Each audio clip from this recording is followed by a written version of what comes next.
My head was getting cut off there because I don't know what I'm doing. Well, looky here. Today we've got a tag. You know, I really feel like the book community is keeping the tags alive. And today, once again, I'm going to be doing the mid-year book tag. I did this last year, and I'm gonna answer them again because that is what tags are. Basically, the gist of this tag is to kind of just talk about the books you've read so far this year, talk about some highlights, some lowlights, some anticipated reads, all that good stuff. So let's answer some cues. But before any of that, I thought I would just do like a little recap on like the number of books I've read and my reading goal. This year, I set my reading goal to be 100 books. It was my goal last year, and I definitely met my goal last year. I think I read like 104 or 6 or 8 or something, I don't know. I definitely got to the 100 points, so I was like, oh, I can do that this year too. I'm at 40 books, which is good during a very slumpy, not enthusiastic reading year.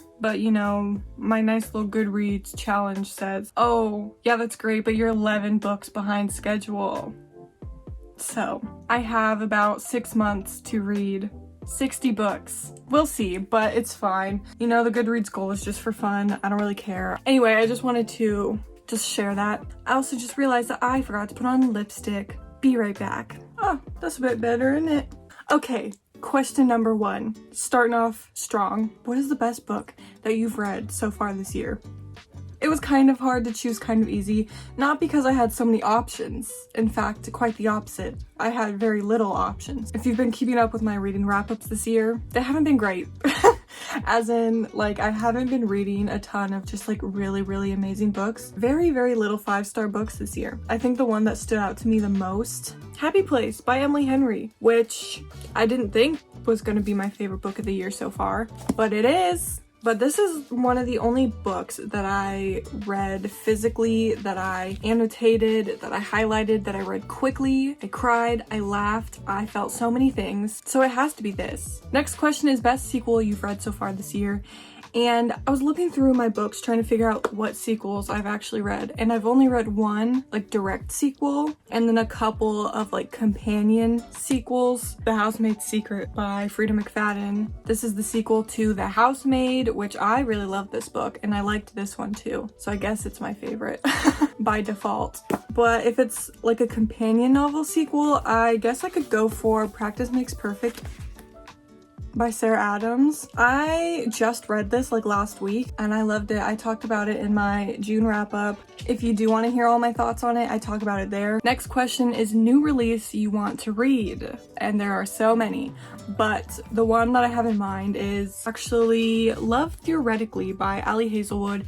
This is her newest release, and this really was not something that was on my radar. I love The Love Hypothesis, but then Love on the Brain, not something that I like super loved or anything. I don't know anything about it, but I decided to buy the paperback because I saw a lot of good things about it. I saw a lot of people reading it and talking about it, of course, so I was scrolling through my little Instagram stories. So I was like, okay, I'll give it a go. And like I said, I really loved her first book, so we'll see. Next question is most anticipated release for the second half of the year. This one is so easy, and that is Already Falling by Angelica Rose, who is one of my best friends in the entire world. She wrote a book and I am so excited for it. This cover is so cute and the story, it just like sounds like something I will love. Even if it wasn't her that wrote it, you know, I'm trying to tell you this objectively. It just sounds so good. It's gonna be second chance, friends to lovers, kind of like coming of age, growing, self-discovery vibes, which you know,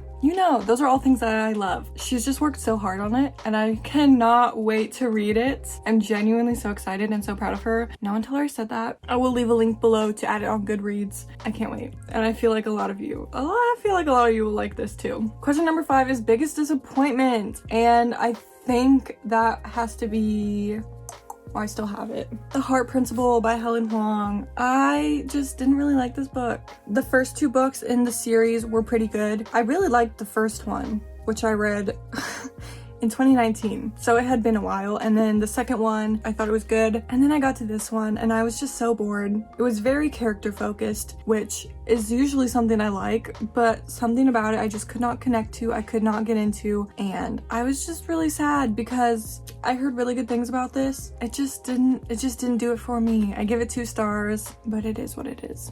Okay, next question is biggest surprise, and this one definitely, where are you? Has to go to Meet Me at the Lake by Carly Fortune. I am surprised, but I'm also kind of not. Every Summer After was also a 5-star for me, but going into this, I didn't know anything about it. Didn't know a single thing, didn't know the plot or the characters or anything. I just picked it up because, like I said, I loved Every Summer After, and I read it like right when it released, so I didn't really see other people's reviews for it or anything. I just went into it not knowing anything or what anyone else thought, and I loved it. I loved it so much. I gave this 5 stars, which pretty difficult these days, so I think that's why I was just so surprised. I don't know, I just didn't really have any expectations going in, which I feel like helped a lot. But anyway, this was a lovely surprise. Did not expect to give this 5 stars, and it's also even more surprising because I feel like I'm the only one who gave it 5 stars, which is fine. It's just an interesting thing to take note of. Okay, question number 7 is favorite new author, and I think I'm gonna have to go with Liz Tomford. I read both of these very recently and really enjoyed them. I gave them both 4.5 stars. I'm not gonna go into like my thoughts and feelings about these books specifically, but I will say I just really like the writing. I really love all of the characters and the world. I don't know, they're really good, and I really am looking forward to the 3rd book. Whatever she does next, I will read. Next question is newest fictional crush. And this one was so easy for me because it is Jacob from Yours Truly. Does he have a last name? Jacob Maddox. I had no idea that was his last name. But Jacob from Yours Truly, I loved him so much. He really made this book for me. Once again, I just found him to be very relatable, but also he was just so sweet. I loved his personality. You know, he would like write letters, and he had a dog. Bonus points. He had a plant room. He wore fun socks. Like, I am much more into that than like the rich grumpy billionaires. This guy. This is where it's at. Question number 9 is newest favorite character. I don't know, I already mentioned Practice Makes Perfect. The main character Annie, I really liked her. Also in The Right Move, Indy was a really good character. I liked her a lot too. I don't know, I guess I like those. Next question is book that made you cry. Well, it obviously has to be If You Had Been With Me. This is also one of my favorite books of this year. This made me sob while I was reading it, after I was reading it, while I was listening to a playlist inspired by it. This is a very sad book. Well, the ending is sad. It's not really like a whole sad thing, but also these kinds of like teenage coming of age type of high school books always make me cry. And I just love this like very specific genre of book. So next question is book that made you happy. I mean, obviously Happy Place. Most parts of that made me happy. Mine Would Be You made me very happy. It was just like a really sweet, feel-good kind of book. When in Rome made me very happy. Again, just very sweet, very cute. Funny. Once again, I am destroying my bookshelves. In a Jam made me very happy. Okay, we are almost done, but next question is most beautiful book. And this one is very easy because that is my special edition of Love and Other Words by Christina Lauren, one of my favorite books in the entire world. And this version of it is so cute. It is so cute. I love the art. I love the color scheme. In the past, I was someone who loved collecting special editions of every book I loved. But I've kind of cooled down on that this year. I think this is the only one. Oh, it is so cute. And finally, what is on your TBR for the rest of the year? Well, what isn't? In the beginning of this year, I made a video called 23 books I want to read in 2023, and I'm pretty sure I've only read a handful of those books, maybe 3 or 4, if that. So all of those books.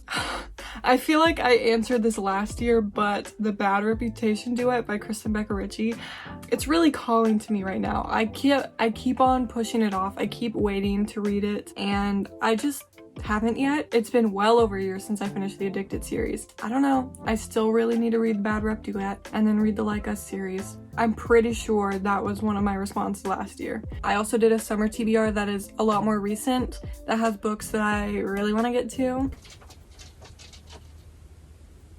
There are birds outside my window. Hello? The window's closed. You can't get in. Well, that was the mid-year wrap-up book tag thing. That was fun. I always love a good tag, and I'm so glad that we are keeping them alive.